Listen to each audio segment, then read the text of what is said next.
नमस्कार दर्शक बंधु आपण को आम चैनल को स्वागत। पवित्र सावित्री अमावास्या उपलक्षे समस्त सिंह राशि व्यक्ति विशेष मानक अनेक अनेक शुभेच्छा और शुभकामना। आपणकर जदि सिंह राशि होता है तेबे यह भिडियोटी को थरे मात्र शेष पर्यंत देखंतु। निजर व्यस्त बहुल समय मध्यरु 10 मिनिट समय आपण निज पाई दियंतु। कहीं आमर आजिर यही कार्यक्रमटी समस्त सिंह राशि व्यक्ति विशेषों बहुत गुरुत्वपूर्ण रही। कहीं गुरुत्वपूर्ण रही आपण भिडियोटी शेष पर्यंत देखिले निश्चित भाव जानीपर। देखंतु आपणक सिंह राशि रे एही सावित्री अमावास्या दिन बुध आसिबे आपणकर एकादश भाव को, जेउठारे गुरुंक सहित रही समभाव बनाइबे एवं मंगल आसिबे आपणक राशि को, जहा फल रे आपणक जीवन रे बड़ परिवर्तन हेबाकु जाउछि एवं एही परिवर्तन आपणकु किछि शुभ फल देई पारे एवं किछि अशुभ फल मध्य प्रदान करि पारे। देखंतु एही मे मास 18 तारिख दिन राहु केतु उभय करिसंती राशि परिवर्तन एवं एहा एक महापरिवर्तन रहिछि, जहा द्वारा आपणक जीवन रे बहुत बड़ परिवर्तन हेबाकु जाउछि। तेबे आसंतु जानिबा एही सावित्री अमावास्या परठारु आपणक जीवन रे कौन सबु बड़ परिवर्तन हेबाकु जाउछि। किंतु भिडियोटी आरंभ करिबा पूर्वरु जदि आपणकर भी सिंह राशि होइथाए एवं आपण भी ईश्वर को आंतरिक भक्ति एवं विश्वास करती तेबे भिडियोटी को लाइक करंतु एवं कमेंट बॉक्स रे जय जगन्नाथ जय माँ लक्ष्मी अवश्य लिखि दियंतु। ता सहित आपणक मन रे जहाँ भी प्रश्न रही जहाँ भी द्वंद्व रही आपण कमेंट बॉक्स रे लिखि जणांतु। आमे आपणक प्रश्नर उत्तर देबा पई यथा संभव प्रयास करिबु। देखंतु विलंब हेले मध्य आपणक प्रश्नर आमे निश्चित उत्तर देबु। ता सहित दर्शक बंधु जानी रखंतु जे आम सह जोगाजोग करिबा पई भिडियोर मध्य भागरे एक व्हाट्सएप नंबर टी दिया जायछि, जो नंबर साहाय्य रे आपण आम सह जोगाजोग करी निजर नूतन कुंडली प्रस्तुत करि पारंती किंबा निजर कुंडली को विश्लेषण कराई पारंती। ता सहित आपणक प्रेम संपर्क विवाह चाकरी को नहीं जदि किसी समस्या रही ताहार सहज समाधान मध्य करि परिबे। सेतिपई आपण आम सह भिडियोर शेष पर्यंत जोड़ी होई रुहंतु।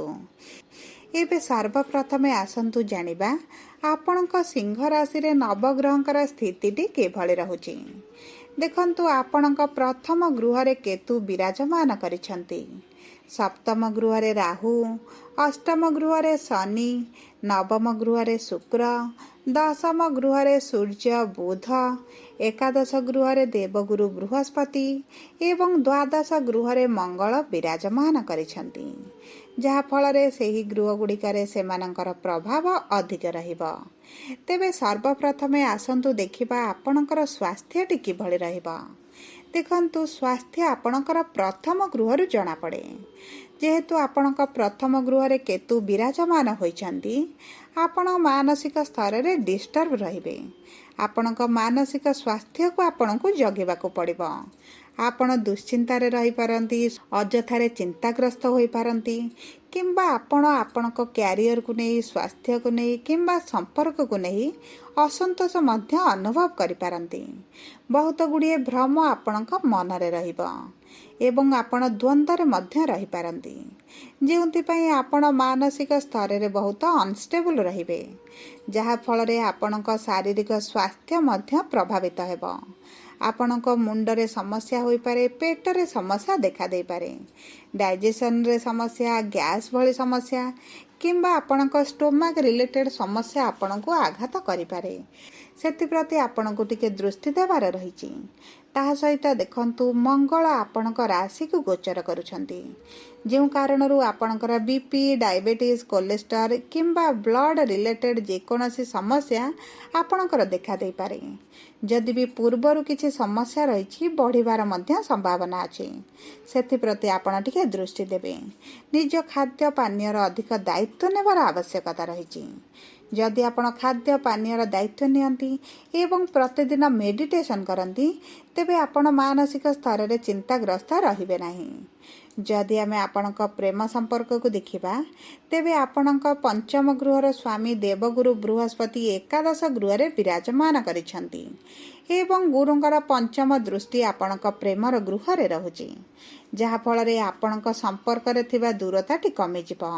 आपणकर एवं आपणक साथीक मध्यरे बुझामणाटी बढ़ी जिवो। उभय उभयଙ୍କୁ बुझिबे, विचारधारा को बुझिबे, निष्पत्ति को सम्मान मध्य देबे, जहा फल निकटतरता बढ़िबा सहित आपणक साथीଙ୍କ सहित आपण सुखद समय अतिबाहित करिवे। एवं देखंतु प्रेम संपर्क रे मधुरता बढ़िबा सहित उभय कौनसी एक स्थान को बुलिबाकु जाई पारंती किंबा आपणक साथीଙ୍କ ठारू आपणको किछि गिफ्ट मध्य मिली पारे। ता सहित जदि आपण आपणकर प्रेम विवाह करिवार योजना रखिछंती तेबे देखंतु आपणकर गुरुंकर शुभ दृष्टि रहिथिबा कारणरू विवाह हेबार मध्य संभावना रहिछि। किंतु जेहेतु आपणक गृह रे केतु विराजमान करिछंती आपण आपणक भ्रम संदेह को आपणक संपर्क ठारू दूर रे रखंतु, जहा फल रे आपणक संपर्कटी दीर्घायु हेबो। जदि आमे आपणकर शिक्षा को देखिबा तेबे समस्त सिंह राशि व्यक्ति विशेष मानक पई एही संपूर्ण वर्षटी शिक्षा पई बहुत भल रहिछि। आपण जदि शिक्षा संबंधित जेकोसी भी निष्पत्ति नियंती आपण सेथिरे शुभ फल पाइबे। आपणकर कॉम्पिटिटिव एग्जाम हेउ, कौनसी प्रतियोगिता हेउ किंबा इंटरव्यू देउछंती आपण सेथिरे शुभ फल पाइबे। कृतकार्य हेबार बहुत अधिक संभावना अछि। ता सहित देखंतु शनि जेहेतु आपणकर अष्टम गृह रे अछंती आपणकर डीप रिसर्च प्रति मध्य आग्रह बढ़िबो एवं एही समयटी समस्त विद्यार्थीଙ୍କ पई बहुत भल समय। आपण आपणक शिक्षा प्रति रुचि बढ़ातु, अलग दिग प्रति आकृष्ट न होई जदि आपण पाठ रे मन दियंती तेबे एही वर्षटी आपणक भाग्य को चमकाई देबो। जदि आमे आपणकर संतानर जोग को देखिबा तेबे देखंतु जेउ दंपति माने संतान पई पूर्वरु चेष्टा करी विफलतार सामना हेउथिले, दुख कष्ट पीड़ा जंत्रणा रे अछंती एवं बहुत गुडे समस्या बाधा विघ्न आसुची तेबे आपणकर एही सबु समस्या दूर हेबाकु जाउछि, कारण गुरुंकर सप्तम दृष्टि आपणकर संतानर गृह रे रहिबो, जहा फल रे भाग्य आपणक साथ देबो। आपण एही समय मध्य रे डाक्तरଙ୍କ सह जोगाजोग करंतु, कर्म करि चलंतु, आपणक संतान सुख निश्चित मिलिबो। एवं देखंतु गुरुंकर सप्तम दृष्टि को बहुत शुभ बोली माना जाए, तेणुकरी यही शुभ समय आपण को संतान सुख प्राप्ति कराइबो। जो नवविवाहित दंपति संतान पाई प्लानिंग करने को चाहते तेबे यही समय आपण करंतु, आपण को निश्चित संतान प्राप्ति होई जिवो। जदि आमे आपणकर वैवाहिक संपर्क को देखिबा, विवाहर जोग को देखिबा तेबे विवाहर जोग पाई भल समय रहिछि। गुरुंकर नवम दृष्टि आपणकर विवाहर गृह रे रहिछि। जो अविवाहित व्यक्ति माने विवाहर योजना रे रहिछंती सेमानंकर विवाह हेबार मध्य संभावना अछि। पूर्वरु जदि विवाह पाई समस्या आसुथिला, विवाह ठीक होई पार नथिला किंबा विवाह अचानक भांगी जाउथिला तेबे आपणकर एही सब समस्या दूर होई जिवो। आपणक गृह रे शुभ कार्य मांगलिक कार्य अनुष्ठित हेबो। किंतु जदि आमे आपणकर दाम्पत्य जीवन को देखिबा, जे वैवाहिक दंपति मानक संपर्क रे मनमालिन मतांतर थिला ताहा दूर होई जिवो। सबु परे देखंतु राहु आपणकर सप्तम गृह रे अछंती। वैवाहिक संपर्क रे झगड़ा, छोट छोट कथा को नै संदेह, असंतोष रहिबाटा बढ़ी पारे। सेतिप्रति आपण टिके दृष्टि देबे, आपणको मन को स्थिर रखिबे एवं अजथा संदेह द्वंद्व मध्यरु निजको बाहर को रखिबे। आपणको साथीଙ୍କ ठारू आपण स्नेह प्रेम मध्य पाइबे, जहा फल रे देखंतु आपणको वैवाहिक संपर्क रे रोमांस टी वृद्धि घटिबो। आपणको जीवन साथीଙ୍କ ठारू उपहार मिली पारे। ता सहित आपण आपणको साथीଙ୍କ सहित कौनसी एक स्थान को भ्रमण रे मध्य जाई पारंती, तीर्थ यात्रा करिवार मध्य संभावना अछि। सबु परे जदि आमे कहिबा आपणक साथीଙ୍କ स्वास्थ्य रे किछटा समस्या देखा देई पारे, सेति प्रति आपण दृष्टि देबे। जदि आपण कोनोसी पार्टनरशिप बिजनेस करूचंती सेही बिजनेस रे आपणकर एतेटा लाभ न मिली पारे, कारण देखंतु आपणक ଆପଣଙ୍କ କୁଣ୍ଡଳୀରେ ରାହୁ କେତୁଙ୍କର ସ୍ଥିତି ଉପରେ ନିର୍ଭର କରେ ଆପଣଙ୍କ ପାର୍ଟନରସିପ୍ ବିଜନେସ୍ରେ ଆପଣଙ୍କର ଲାଭ ହେବ କି କ୍ଷତି ହେବ। ଯଦି ଆପଣଙ୍କର ରାହୁ କେତୁଙ୍କର ସ୍ଥିତି ଭଲ ଥାଏ ତେବେ ଆପଣଙ୍କର ଲାଭ ଆପଣଙ୍କ ଆଶା ଠାରୁ ମଧ୍ୟ ଅଧିକ ମିଳିବ। ଯଦି ଆମେ ଆପଣଙ୍କର କର୍ମକ୍ଷେତ୍ରକୁ ଦେଖିବା ତେବେ କର୍ମର ଗୃହରେ ସୂର୍ଯ୍ୟ ଏବଂ ବୁଧ ବିରାଜମାନ ହୋଇଛନ୍ତି, ଯାହାଫଳରେ ଆପଣଙ୍କ କର୍ମକ୍ଷେତ୍ରରେ ଆପଣଙ୍କ ମାନ ସମ୍ମାନରେ ବୃଦ୍ଧି ଘଟିବ। ଆପଣଙ୍କ କର୍ମକ୍ଷେତ୍ରରେ ଆସୁଥିବା ଅସୁବିଧା ଗୁଡ଼ିକ ହ୍ରାସ ପାଇବ।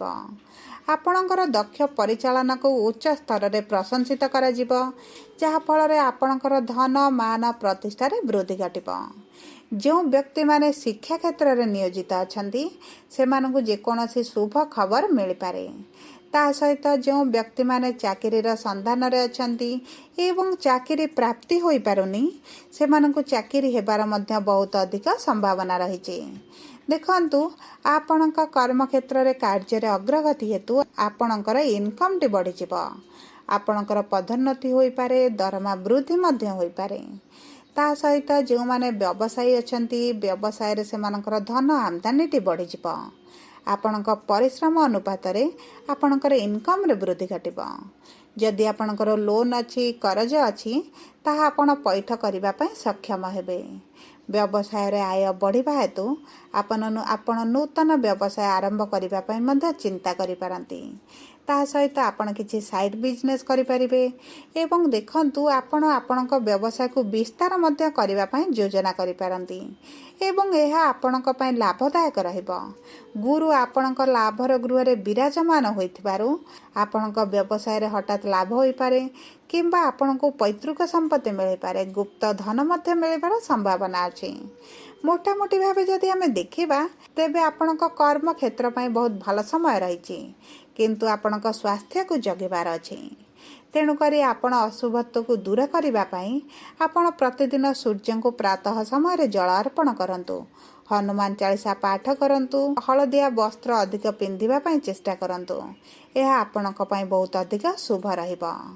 ଯଦି ଆପଣଙ୍କର ସିଂହ ରାଶି ହୋଇଥାଏ ତେବେ ଭିଡ଼ିଓଟି କିଭଳି ଲାଗିଲା କମେଣ୍ଟ ବକ୍ସରେ ଲେଖି ଜଣାନ୍ତୁ। ଯଦି ଆପଣଙ୍କ ପ୍ରିୟଜନଙ୍କର ସିଂହ ରାଶି ହୋଇଥାଏ ଭିଡ଼ିଓଟି ତାଙ୍କ ସହ ସେୟାର କରନ୍ତୁ। ଯଦି ପ୍ରଥମ ଥର ଆମ ଚ୍ୟାନେଲକୁ ଆସିଛନ୍ତି ଚ୍ୟାନେଲଟିକୁ ସବସ୍କ୍ରାଇବ୍ କରନ୍ତୁ। ଯଦି ଆପଣ ଆମ ସହ ଯୋଗାଯୋଗ କରିବା ପାଇଁ ଚାହୁଁଛନ୍ତି ତେବେ ଭିଡ଼ିଓରେ ଦିଆଯାଇଥିବା ହ୍ୱାଟ୍ସଆପ୍ ନମ୍ବର ମାଧ୍ୟମରେ ଆମ ସହ ଯୋଗାଯୋଗ